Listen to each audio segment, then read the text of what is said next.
There are like 113 HBCUs, and we're the only one that was founded by, men who had been in the war and who understood the value of education and the fact that Missouri did not have that opportunity for African Americans after the war, and they wanted to share that. And so here it is, men who had been enslaved, had had the opportunity to fight for their freedom, and they understood that the next step was education, and so they invested in that. So that in and of itself is one of the most fascinating things about our history, and really kind of the most, although we in mid-Missouri know it, we hear about the soldier's dream all the time, so it's a part and parcel of our lives. But when I go to other places and I tell them about our history, they're like, I've never heard that. I didn't know that. So we take it for granted, but it is a pretty unique thing. Were these guys wanted an education and they just did what they had to. They did what they had to do. And the interesting thing about it is, in terms of African American education, when we think about, states investing in education, that was not a part of the national culture. Education was really a kind of a private thing, except in places like Massachusetts or in New England, because they had public education because they were, Puritans or had Puritan background, and they wanted people to be able to read the Bible. But for the most part, the rest of the country, if you got an education, it is because your family invested in that. And for most people, black, white, whatever, you didn't get an education. You made your mark, you worked hard, but education was not part and parcel of, your lives. So for Americans in general, after the Civil War changed all that because people began to invest in education as a way to advance. So, when was it state supported then? It became state supported in the late 19th century, and I don't know the exact date, but it's about 1894, 1896 or so, when Richard B. Baxter Foster came here, and I don't know if you know his story. He was a second lieutenant with the 62nd U.S. Colored Infantry, and with the 62nd, and he got, I don't know if he drew the long straw or he drew the short straw, but he was the secretary and the treasurer of the officers who were collecting the money. So the black men collected the money, their white officers gave, and they had a committee. And on that committee, Richard Baxter Foster was the secretary-treasurer. When the war ended, of course, with him being the treasurer and holding the money, he got the duty of coming to Missouri and creating or founding this school.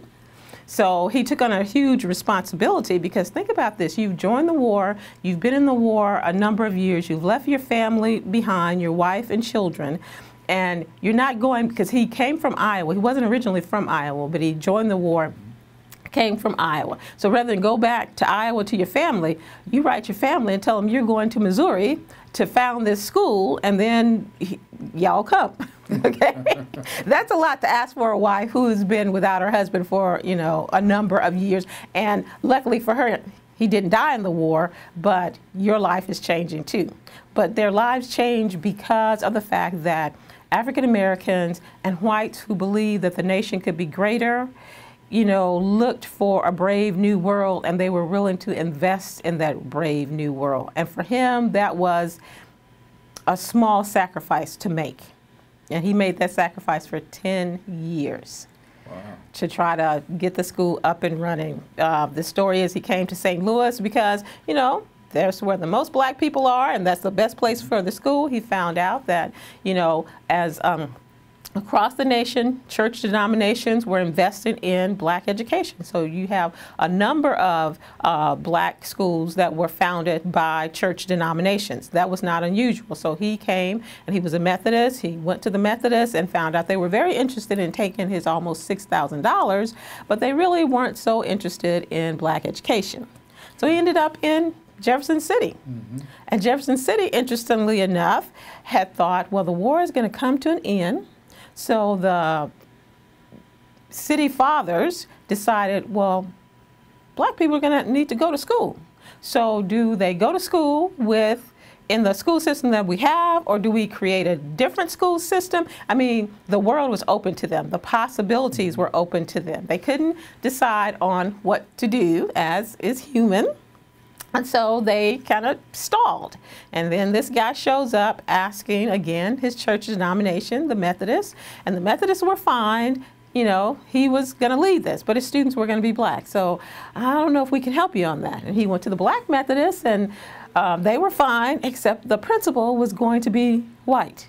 Okay, so he was in between a rock and a hard place. And what the city of Jefferson did was they gave him an old abandoned school building.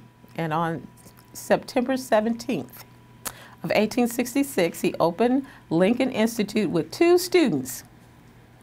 Now, historians like synergy. They like to connect the dots. You know what September 17th is? It's the day that the Constitution was signed, 1788. Oh. So even though we celebrate founding in, you know, they began to celebrate at the end of January, and now we celebrate it in February, the school actually opened September 17th, of 1866. Oh, okay. And that was what they call Hobo Hill, the original site. Where Simonson 9th grade center is now. Okay. Yep. Now you said you gave me a letter. It's the only one of those schools. What were those initials?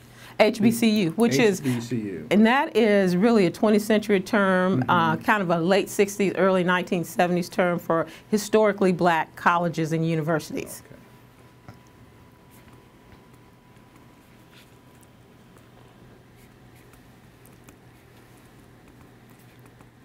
Did the clergy in Jeff City have anything to do with the founding of Lincoln? I don't know that they did. Richard Baxter Foster was not an ordained minister. That was his calling, and so after 10 years, he does go to go to his calling. He becomes a minister, but he does this as a result of the fact that he thinks he's done all he can do as it relates to Lincoln Institute, and also because of the fact that after a decade, he realizes that he could not afford to educate his own children. And so he sends 2 of his sons to Salina, Kansas. I think that's how you pronounce that one, Salina, Kansas. And I tell my students when I tell this story, I said, he's sending his kids to Salina, Kansas through Missouri during Reconstruction time. And I said, Reconstruction was an awful time in Missouri. I said, and it wasn't an issue of blacks against whites. This was whites against each other, and they had these long, probably issues before the war. The war exacerbated them, and then they fought them out after the war. I said, so would you send your 11 and 12-year-old? I said, I wouldn't send my kids across the street. But he gave his kids $20 and put them on the road to Salina, Kansas. They arrived safely, but I don't know how many nights he sat up wondering whether or not his kids would arrive safely.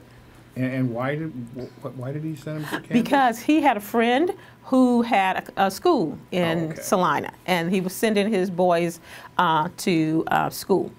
And how old were they at that time? No, they were probably 11 and 12 years old. Okay, so he just wanted an education for them. We're not talking about a university. No, we're not talking about, just like a grade school education, which is the only all he could do.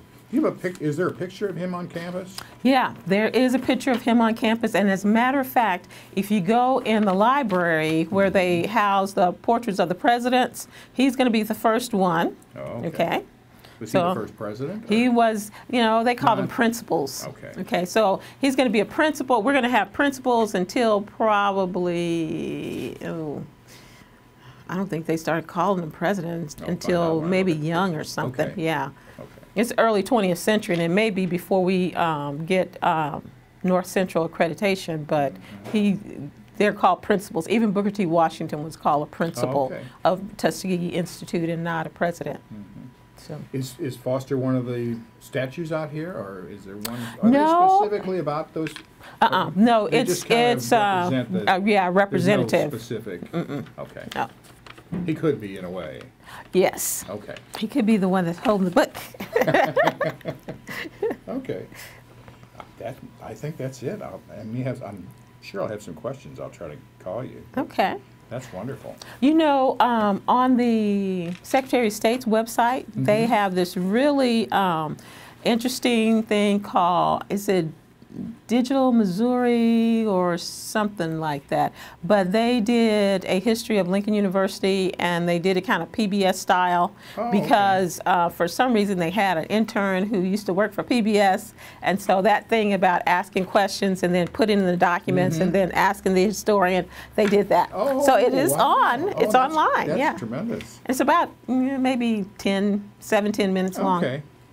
The reason I asked you about clergy was I go to Central United Church of Christ, and our minister always talked about Joseph Rieger, who started that church, and said he was very much pro you know Lincoln what? University. I do not know what year was this church started, because the 1851, no, 58. Okay, the founding, when I say the church, not the city fathers, I don't know, but there was a group of German men who were like the mayor and businessmen who were anticipating the war is ending. What do we do about black education? And they were seriously thinking about, you know, in that group. Yeah, he was probably in that group. German Heritage Church, so, and they were very much pro-union, all of the Germans, of course, the way that anti-slavery. So, okay, very good.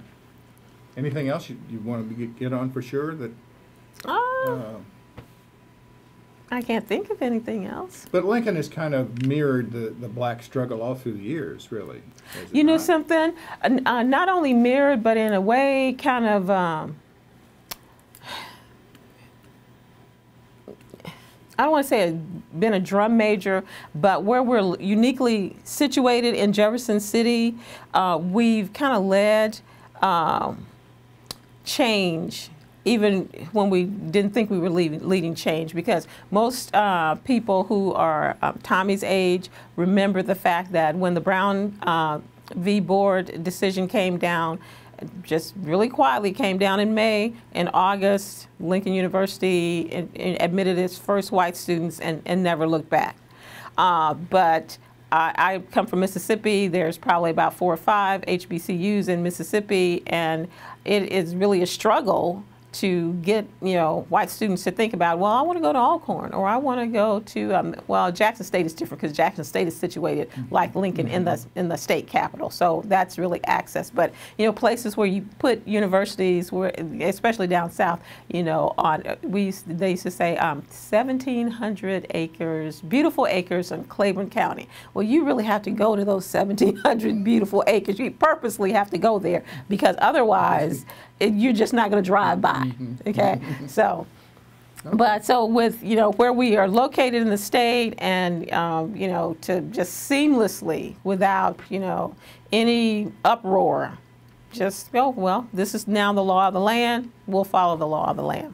And then the other deal is that the whole case for African Americans in particularly in higher education and graduate school, it started with Lloyd Gaines' case, and of course Lloyd Gaines was a graduate of Lincoln University, and so he's the one that tried to go to journalism school. No, not journalism school. That's Bluford. That's he tried to go to law school. Okay, and then about that was 1935 is when his case is adjudicated. So about 1935 or 36, the Supreme Court said that he could go. That the state, you know.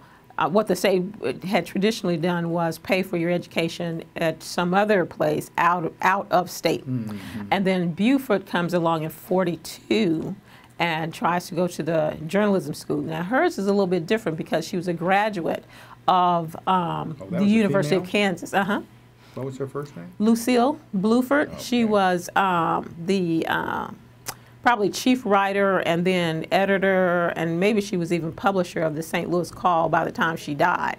But so they had admitted her because she had a University of Kansas diploma, and then when she showed up and was black, they thought, well, we don't have enough teachers, professors to teacher because of the war.